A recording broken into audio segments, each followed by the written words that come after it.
ये क्या हुआ? हाँ? कहाँ चली मेरी रानी? कम से कम मेरी प्यास तो बुझाती जाओ। बाबूजी, आपको शर्म नहीं आई?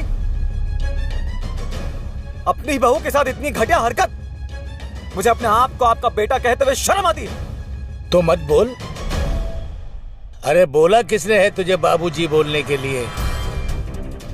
जो मुफ्त की रोटियां तोड़ता है ना, उसी के लिए मुंह खोला कर।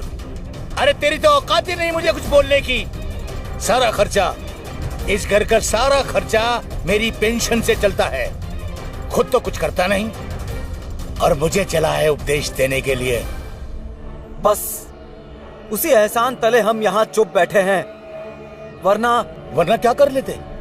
मारते? बोलो।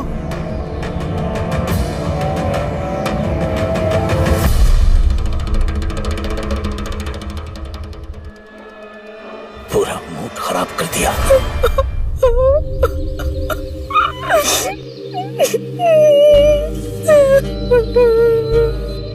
भूषण जी, मुझे कहीं और लेकर चलिए। मैं यहाँ इस घर में इनके साथ नहीं रह सकती। मुझे बहुत डर लगता है इनके साथ यहाँ। मैं समझता हूँ हेमा, पर मेरी भी तो मजबूरी है। ये घर, खेत सब बाबूजी के नाम पर है। अगर हम यहाँ से जाएंगे तो कहाँ जाएंगे? क्या खाएंगे? तो क्या मुझे इस मजबूरी में ये सब सहना होगा? हाँ, अगर किसी दिन मेरे साथ कुछ गलत हो जाए तो? हेमा, ऐसा मत बोलो। मैं तुमको कुछ नहीं होने दूंगा।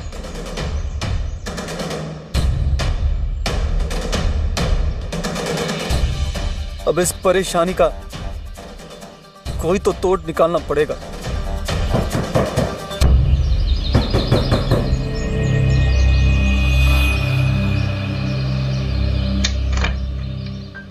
भैया। अरे छोटी,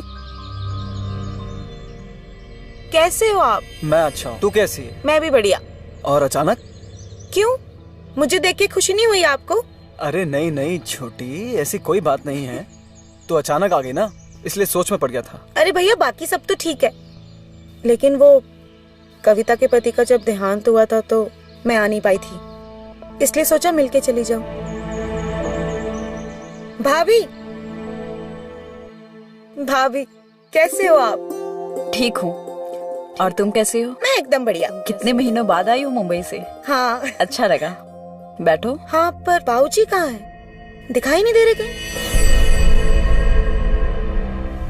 अरे यही कहीं गए होंगे, आ जाएंगे।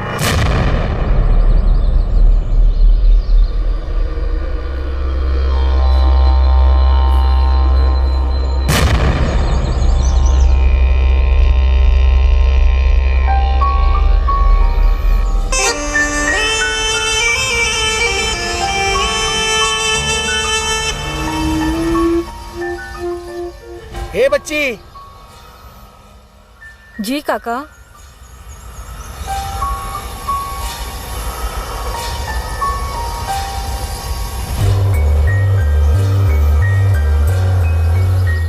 ₹100? ये किस लिए काका? और इसलिए कि मुझे थोड़ा छूने दे। क्या? छूने देना, छूने देना। क्या? हाँ? छी, शर्म नहीं आती ऐसी हरकत करते हुए? मैं तुम्हारी बेटी की उम्र की हूँ। बेटी तो नहीं है ना?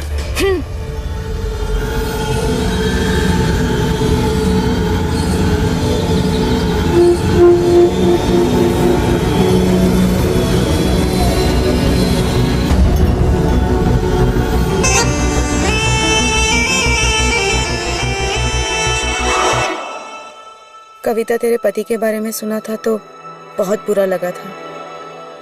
आई एम सॉरी यार, मैं आ नहीं पाई। कोई बात नहीं, मैं समझती हूँ। बाऊजी, बाऊजी। कैसी है हमारी बिटिया? मैं बढ़िया हूँ, आप कैसे हैं? हाँ, हम भी ठीक ही हैं।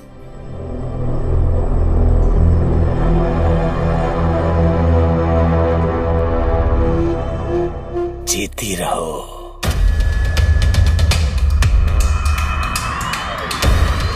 अच्छा बाबूजी, मैं सोच रही थी कि कुछ दिन के लिए आप मेरे साथ मुंबई क्यों नहीं चलते? ना बाबा,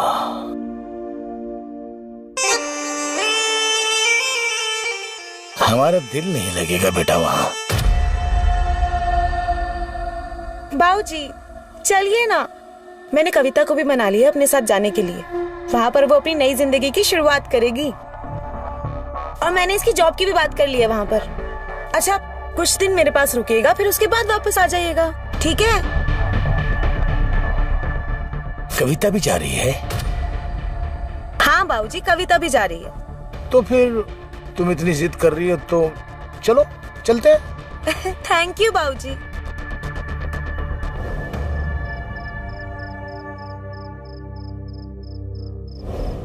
चलो जान छोटी, कल बाबूजी जा रहे हैं।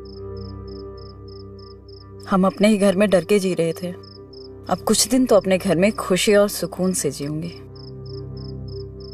पर हेमा, मुझे तो उनके वहां जाने से ज्यादा डर लग रहा है। क्यों? वो तो कविता के चक्कर में जा रहे हैं। भगवान ना करे कहीं कोई ऊंच नीच ना हो जाए। भगवान न करे ऐसा हो, लेकिन ऐसा होता भी है तो कम से कम बिमला को तो उनकी सच्चाई पता चल जाएगी। जब खुद की बेटी के नजरों में गिरेंगे तब उन्हें पता चलेगा। तुम भी ना हेमा, तुमको लगता है कि उस आदमी को कोई फर्क पड़ता है?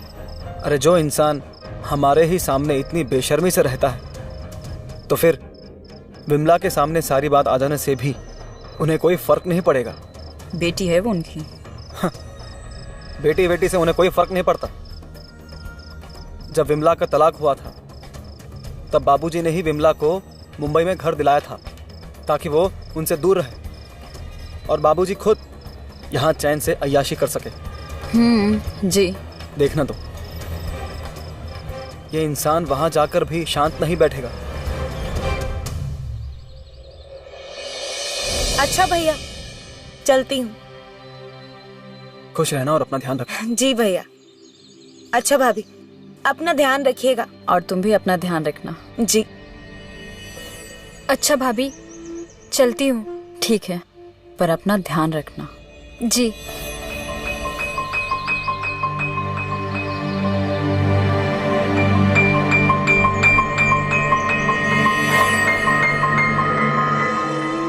बहुत याद आएगी तुम्हारी, और तुम्हारी भी। चलिए बाबूजी, देर हो रही है, चले? हाँ चलते हैं।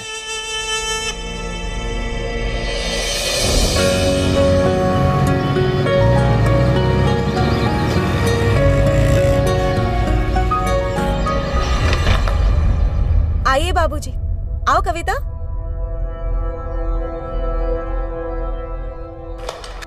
विमला, हाँ?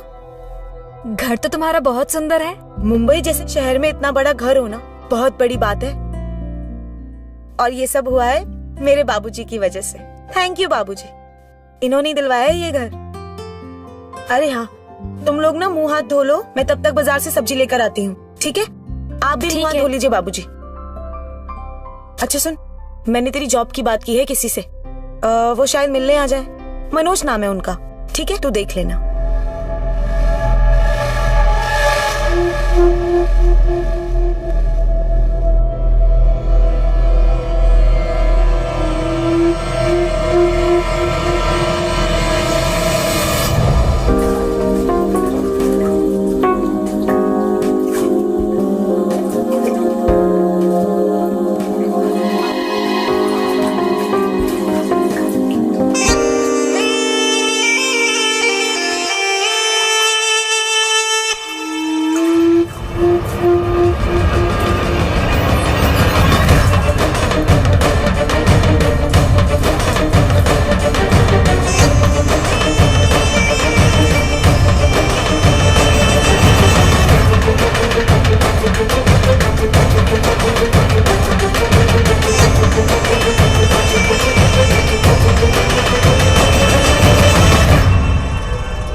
जी मैं मनोज। विमला जी घर पे है? नहीं है। आप विमला जी के बाबूजी हैं ना? हाँ तो जी मुझको उनको बताना था कि अरे मनोज, अच्छा हुआ तुम आ गए, मैं तुम्हें ही फोन करने वाली थी। बाहर क्यों खड़े हो, आओ ना। हाँ तो, आइए बाबूजी। हाँ वो मैंने फैक्ट्री में बात कर ली थी, कल जाना पड़ेगा मिलने। आ गई अच्छा तो? अरे कविता, ये मनोज है। मनोज, इसकी जॉब के लिए ही मैंने तुमसे बात की थी। जी नमस्ते। नमस्ते। ठीक है तो फिर मैं चलता हूँ। अरे क्यों, चाय पीकर जाना ना। नहीं नहीं, अभी थोड़ा जल्दी में हो तो कल पीऊंगा। कल मिलते हैं। हाँ जी, आप सुबह तैयार रहिएगा। जी बाय बाय। नमस्ते। बाय। जी नमस्ते।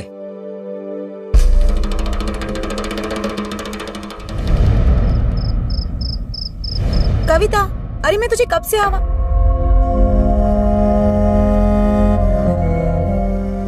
कविता, अरे मैं इतनी देर से तुझे आवाज दे रही हूँ। हाँ हाँ बोलना, क्या हुआ? तुझे क्या हुआ है? तू ठीक तो है ना? तू क्या सोच रही है? यही सोच रही हूँ कि जिंदगी अब और कितने रूप दिखाएगी। अकेले कैसे जीऊंगी?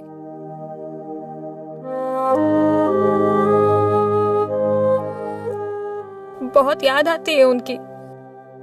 कविता देख, मुझे देख, मेरा तलाक होने के बाद मैं भी तो जी रही हूँ ना, और होनी को कोई नहीं टाल सकता। तेरे आगे तो तेरी पूरी जिंदगी पड़ी है अभी, शायद कोई मिल जाए। पता नहीं। तो रुक, तेरी उदासी दूर करने का ना एक इलाज है मेरे पास। रुक जा, अभी कहाँ जा आती रही हूँ। है?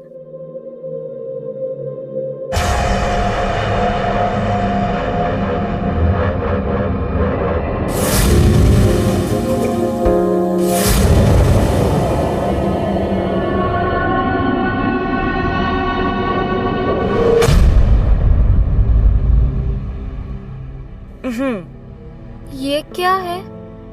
ये है तेरी उदासी दूर करने का इलाज।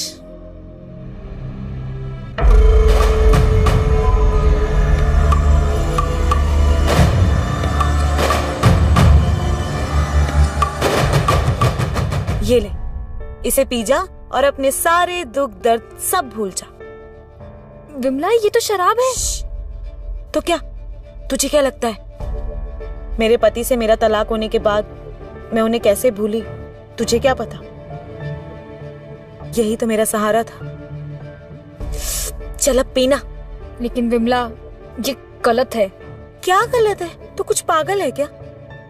गलत वो है जो हमारे साथ हुआ है।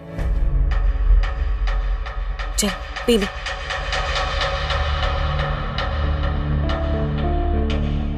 ये क्या कर रही है तू?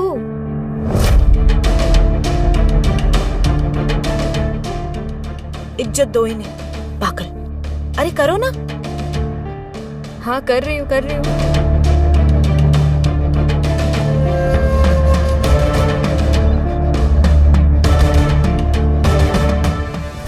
अरे बाबूजी आ जाएंगे, पागल। पी ले।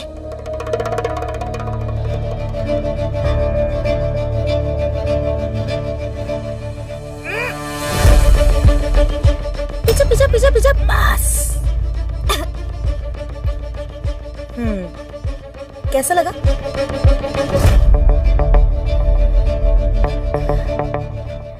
अच्छा है। मुझे पता था। अब देख।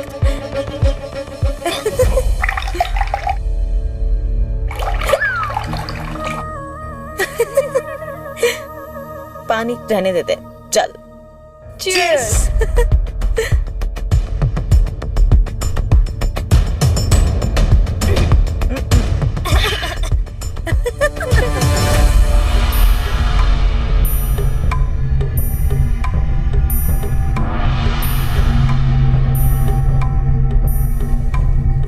कविता,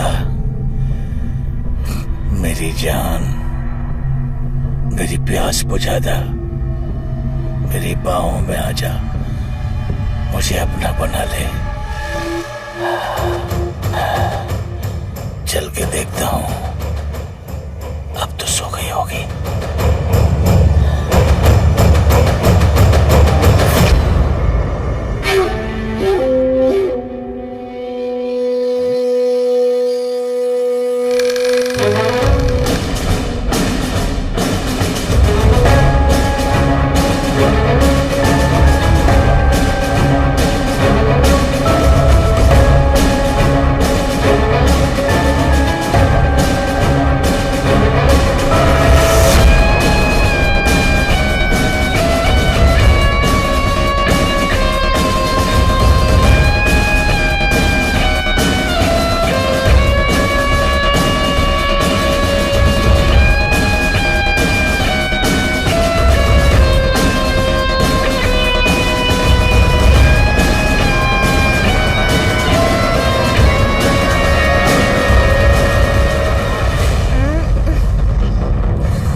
अक्सर कहते हैं कि इंसान सबसे सुरक्षित अपने घर में होता है, लेकिन अगर घर में ही भक्षक हो तो? पिता हमें दुनिया की हर मुश्किल से लड़ने की ताकत देता है, हमें सही और गलत का फर्क समझाता है। लेकिन अगर पिता बाबूराव जैसा हो तो इन शब्दों के मायने ही बदल जाते हैं। नमस्कार, मैं गिरीश जैन। क्राइम अलर्ट के आज के इस नए एपिसोड की कहानी एक ऐसे शख्स की है जो बेहद ही स्वार्थी और घृणित मानसिकता वाला इंसान था, जो उम्र के इस पड़ाव पर हैवान बन चुका था। उसका औरतों के प्रति व्यवहार काफी असंतोष पैदा करने वाला था। उसने अपनी बहू हेमा और कविता पर बुरी नजर डालने से पहले एक बार भी ये नहीं सोचा कि उसकी खुद की भी एक बेटी है। वो अपनी सारी हदें पार कर चुका था और उसकी मानसिकता उसे जुर्म की तरफ ले जा रही थी। क्या बाबूराव वक्त रहते अपने इस अनैतिक व्यवहार को बदल पाएगा, या उसकी बीमार मानसिकता कविता और विमला की जिंदगी में कोई बहुत बड़ा भूचाल लाने वाली थी? अच्छा, फिर मैं अपने काम पर जाती हूँ और तुम मनोज के साथ फैक्ट्री जाकर बात कर लेना, ठीक है? ठीक है। मनोज, इसे ध्यान से लेकर जाना। हाँ। तुम अपना ध्यान रखना। तुम भी। Bye bye. Bye Manoj. Okay, bye Vimla.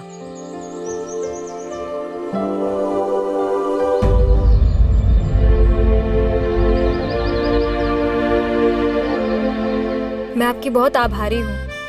आपकी वजह से मुझे नौकरी मिल रही है। मैं आपका ये एहसान कभी नहीं भूलूंगी। इसमें एहसान की क्या बात है? वो तो विमला ने मुझे कहा, इसलिए मैंने किया। और मुझे पता है कि विमला ऐसे ही किसी का नाम नहीं लेगी।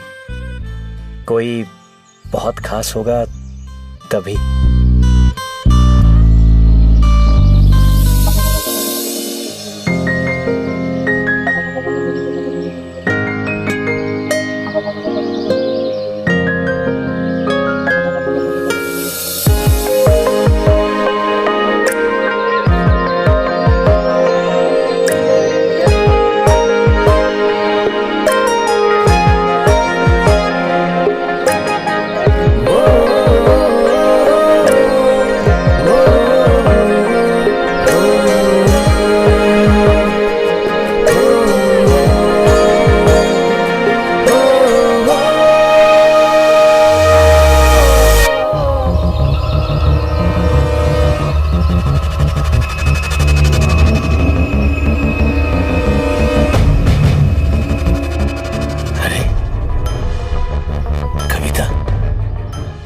आज इतनी जल्दी, और घर में भी कोई नहीं है। आज ऊपर वाला मुझ पे मेहरबान हो ही गया।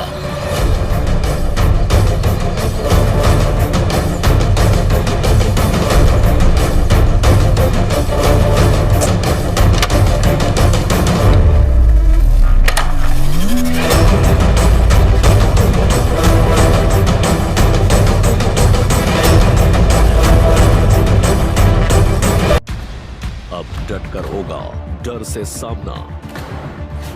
हाँ, पर मैंने थोड़ी देर कर दी। हर जुर्म के खिलाफ उठेगी आवाज। जी शुरू हो गई है अपराध से पहले देश को अलर्ट करने की एक नई मुहिम। अब सप्ताह के 7 दिन देखिए जुर्म से अलर्ट करती 7 नई कहानियां।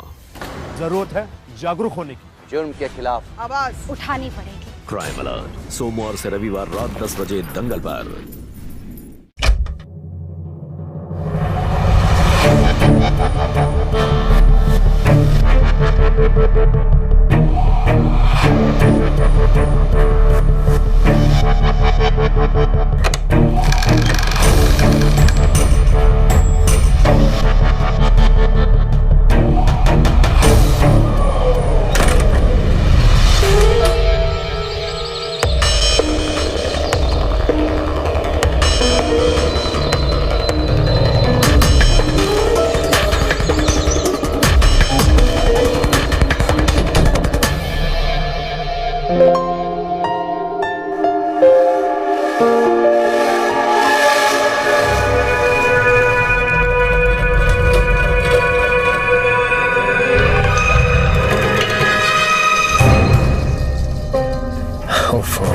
कितना घबराती हो तुम? बाबूजी नहीं जागेंगे। पता है तुम्हारी इन बातों पे हंसी आती है। अरे कुछ नहीं होता, कितना घबराती है तुम। वैसे आज तुम बहुत खूबसूरत लग रही हो।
अरे बाबूजी, आप कुछ चाहिए था आपको?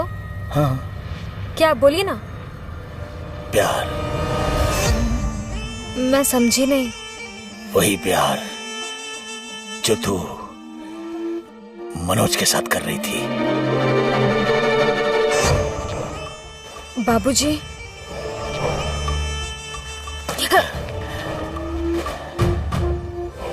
बाबूजी, ये आप क्या कर रहे हैं? वही जो मनोज तेरे साथ किया, प्यार।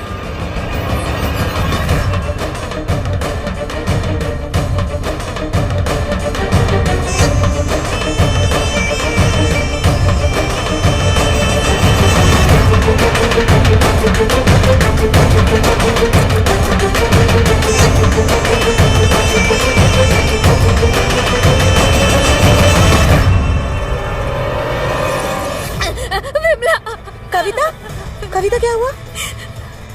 ये सब क्या हुआ? किसने किया ये सब? बाबूजी, बाबूजी,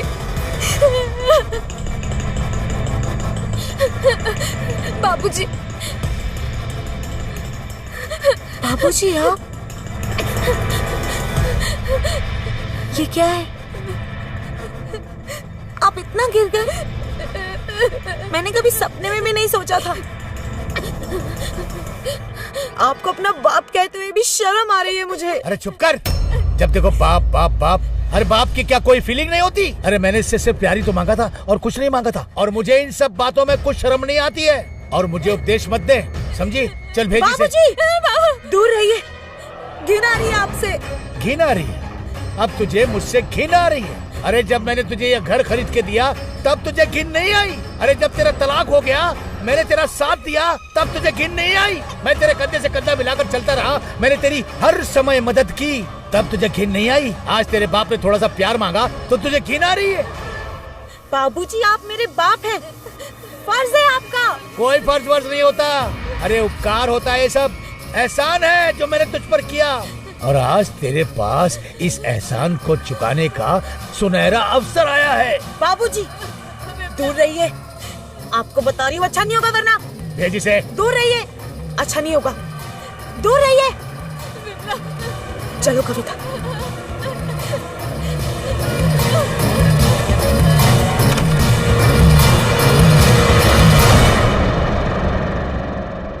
कविता, कविता, मुझे माफ कर दे कविता।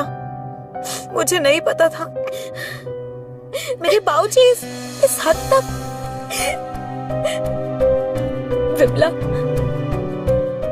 अब मैं और इस घर में नहीं रह पाऊंगी। मैं कहीं और घर ले लेती हूँ ना। नौकरी भी लग गई अब मेरी। अब और उनके साथ नहीं रह पाऊंगी मैं। नहीं नहीं कविता, तू कहीं नहीं जाएगी। जाएंगे तो वो।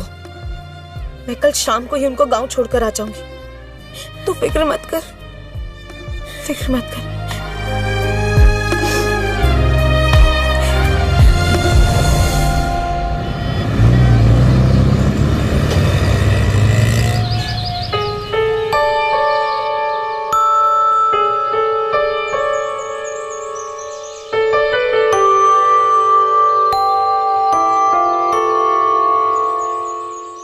कविता,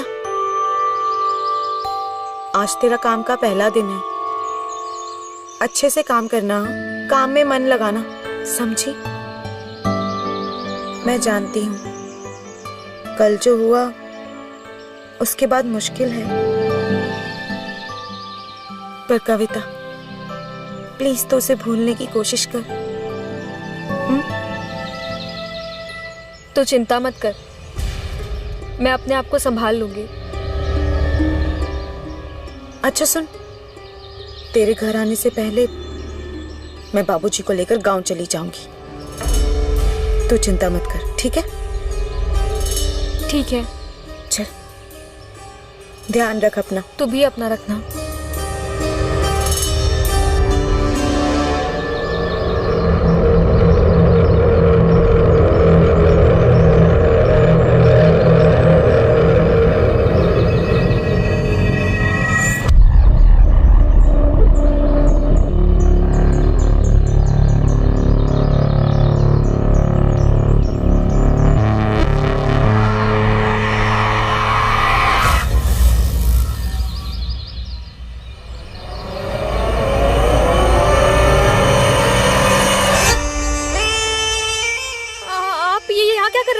अब हमारी मनोकामना कब पूरी करोगी?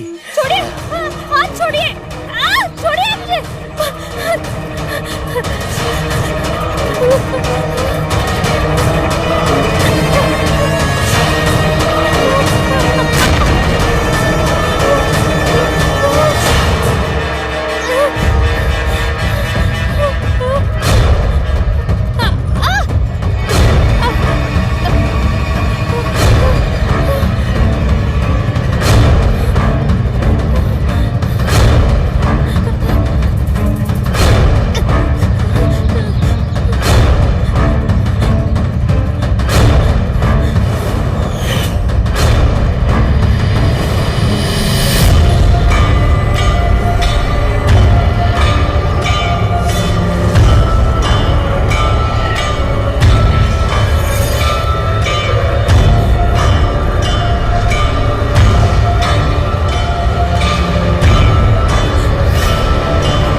जिस डायरी के पन्नों में बंद है सुमन के अनकहे जज्बात, लेकिन अब तक की सारी बातें सुमन ने डायरी में ही लिखी होंगी।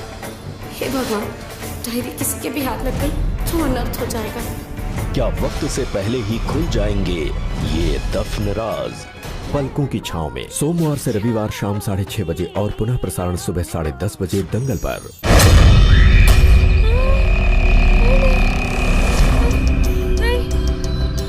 जाने दो, नहीं, छोड़िए मुझे। नहीं, छोड़ो, छोड़ो मुझे।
ऐसी मानसिकता है जो अपनी अनैतिक इच्छाओं की पूर्ति के लिए किसी की जान तक लेने में नहीं हिचकिचाती। बाबूराव अब एक ऐसा हैवान बन चुका था जिसे रोक पाना शायद अब मुश्किल था।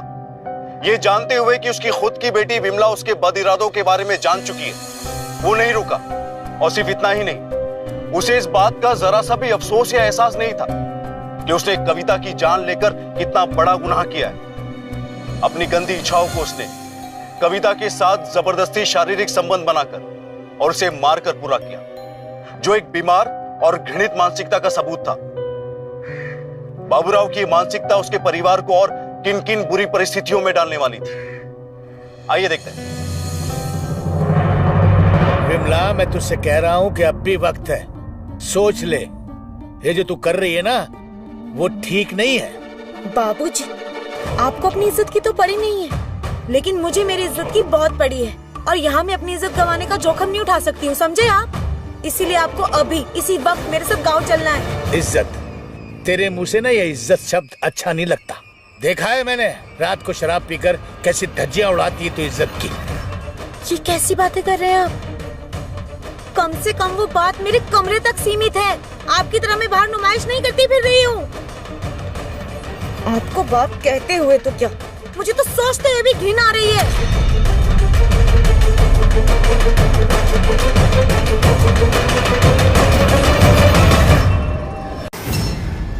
अतीत का कोई गहरा राज आज लौट कर आया है तारुलता के सामने। परसों पुराना ये गांव आज भी मेरे सीने में जिंदा है। कुछ ऐसे राज हैं जो ना मैं कह सकती हूँ और ना ही सह सकती हूँ। क्या संतों की जिंदगी से जुड़े हैं इस अतीत के तार?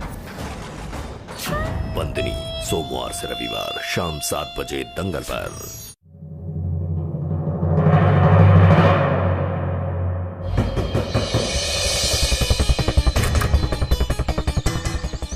अरे छोटी विमला, क्या हुआ छोटी? अरे छोटी क्या हुआ? चलिए।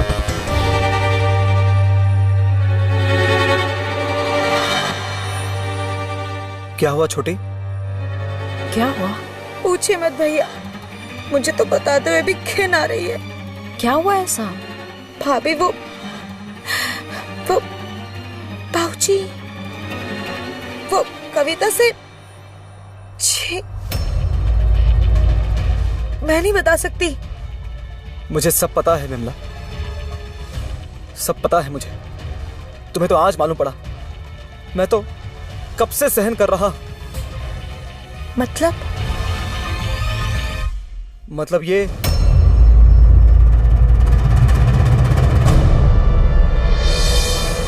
क्या हुआ भैया, बताइए मुझे क्या हुआ?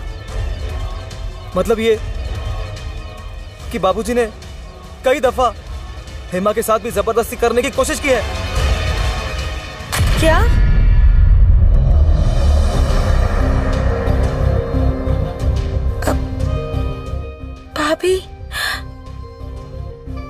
भाभी मुझे माफ कर दीजिए, हमारे घर में आपको इतना कुछ सहना पड़ा। तुम ऐसा क्यों कह रहे हो विमला?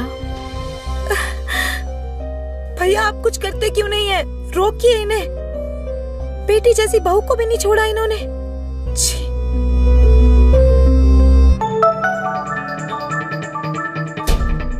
मनोज, 1 मिनट। हाँ मनोज। विमला, विमला वो कविता। कविता को क्या हुआ? वो ठीक तो है ना? अरे तुम बोलते क्यों नहीं हो? वो ठीक तो है ना? नहीं। क्या?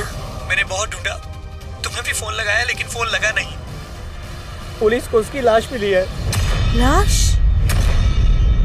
लाश? हाँ, वो बोले कि किसी ने उसका रेप करके उसको मार डाला।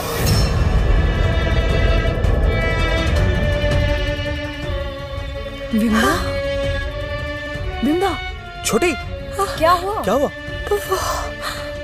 वो कविता, हाँ? उसका किसी ने रेप करके मार दिया।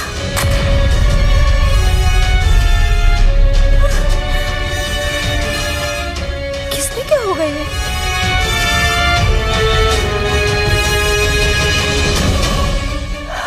मैं जानती हूँ ये किसने किया है। भैया अब इन्हें रोकना होगा। मतलब ये कि इस आदमी ने ना हमारा जीना हराम करके रख दिया है। हमारे ही घर में हमारी जिंदगी को नरक बना दिया इस आदमी ने। ना हम सुख से जी सकते हैं, ना सो सकते हैं। और अगर हमें चैन और सुकून चाहिए, और सबसे बड़ी बात, अगर हमें इस घर की इज्जत बचानी है, तो हमें इस आदमी को खत्म ही करना होगा। खून? हाँ बिमला, तुम ठीक कह रही हो। आज कविता, कल मैं होंगी। और आप, आखिर आप कब तक चुप बैठेंगे भूषण जी? लेकिन इनका खून करने का मतलब है कि पुलिस के चक्कर काटना, और ये घर, जायदाद, पैसे सबको हाथ से गंवाना। हम एक काम करते हैं, उनकी खुदकुशी का नाटक करते हैं। लोगों को लगेगा कि इन्होंने खुदकुशी की है। हाँ बिमला, ये सही रहेगा। हम इनको मारकर घर के पीछे वाले कुएं में फेंक देते हैं और किसी को पता भी नहीं चलेगा। ये ठीक रहेगा। ठीक है। शादी महासप्ताह में देखिए, होने जा रही है अवधेश और अर्पिता के जीवन की नई शुरुआत। लेकिन वाजही के जैसा खुशी का दिन रहा जब आपके बाप और भाई को लाल सिंह मार दिया रहा। आप सब भूल गए बबुआ जी। मैं अवधेश सिंह ठाकुर प्रतिज्ञा करता हूँ, जब तक लाल सिंह को के अंजाम तक नहीं पहुँचा देता, पूर्ण ब्रह्मचर्य का पालन करूँगा। गुनाहों का देवता, सोमवार से रविवार शाम 6 बजे, पुनः प्रसारण सुबह 11 बजे दंगल पर।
आराम से।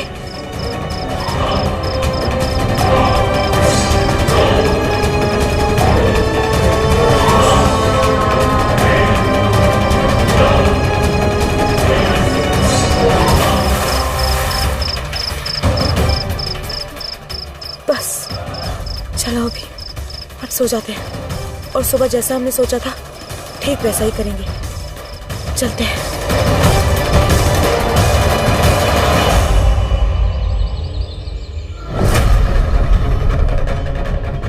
अरे अरे भाई साहब, आपने मेरे बाबूजी को देखा है क्या? आपने कहीं मेरे बाबूजी को देखा? पता नहीं कहाँ चले गए। जी नहीं।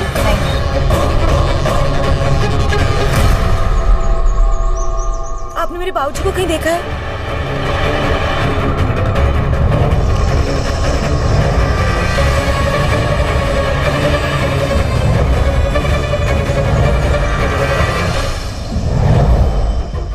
अरे बहन, ऐसे मत रोइए, बाबूजी कहीं गए होंगे, आ जाएंगे। अरे ऐसे तो वो कभी नहीं गए, ऐसे बिना बताए। फोन भी यहीं छोड़ के गए घर पर। न जाने कहाँ होंगे बाबूजी। ऐसी बात है तो जल्दी से पुलिस को इत्तला कर दो।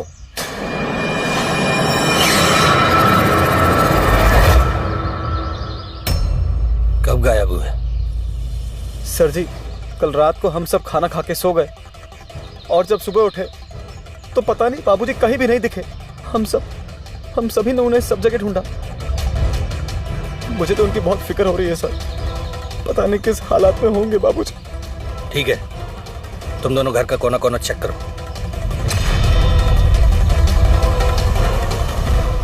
और तुम बाहर जाके चेक करो।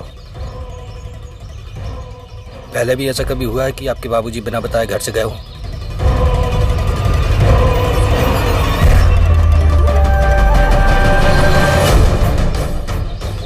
सर यहाँ आइए।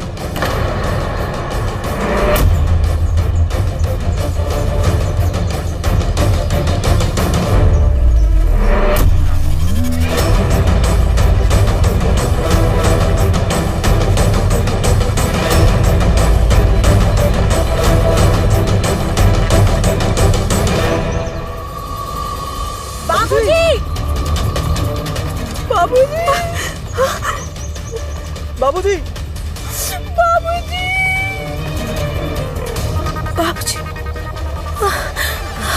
विमला,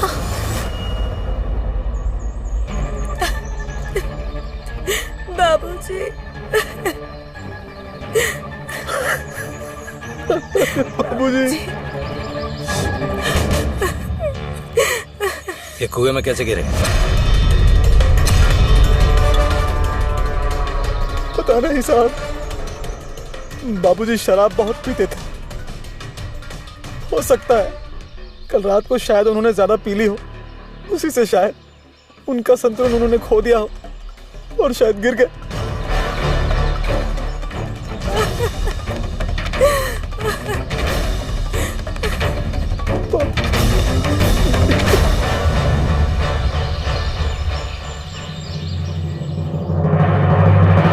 हमें पता चल गया है कि आपके बाबूजी कैसे मरे हैं।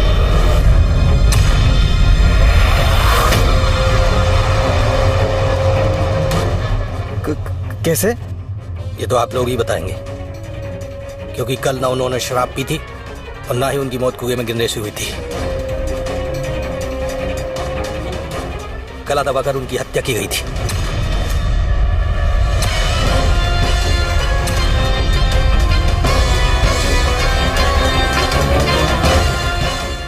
ये रही पोस्टमार्टम रिपोर्ट।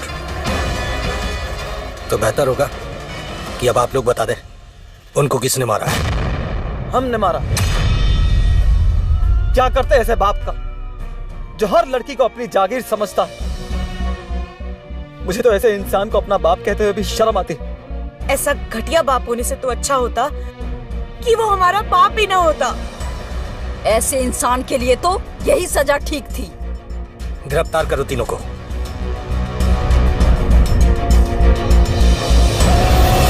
बाबूराव को उसके गुनाहों की सजा तो मिली, लेकिन गलत तरीके से। भूषण, हेमा और विमला ने बाबूराव के अत्याचारों से निजात पाने का जो तरीका चुना था वो गलत था।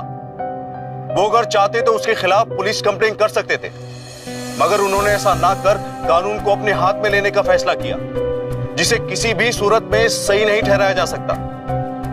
दोस्तों, अक्सर ये देखा गया है कि अगर घर में कुछ गलत हो रहा हो तो लोग समाज के डर से उसे छुपाने की कोशिश करते हैं। क्यों? जुर्म जुर्म होता है, फिर वो चाहे समाज में हो या घर की चार दीवारी के अंदर। जरूरत है उसके खिलाफ सही समय पर आवाज उठाने की। और हमारी गुजारिश है हर उस बहू और बेटी से जो अपने ही घर में सुरक्षित नहीं है, आवाज उठाइए, आगे बढ़िए और जुल्म को होने से रोकिए, इससे पहले कि बहुत बहुत देर हो जाए। इसी के साथ मैं गिरीश जैन क्राइम अलर्ट के इस एपिसोड में आपसे विदा लेता हूं। तब तक be alert, be safe. Crime alert, जुर्म के खिलाफ आवाज।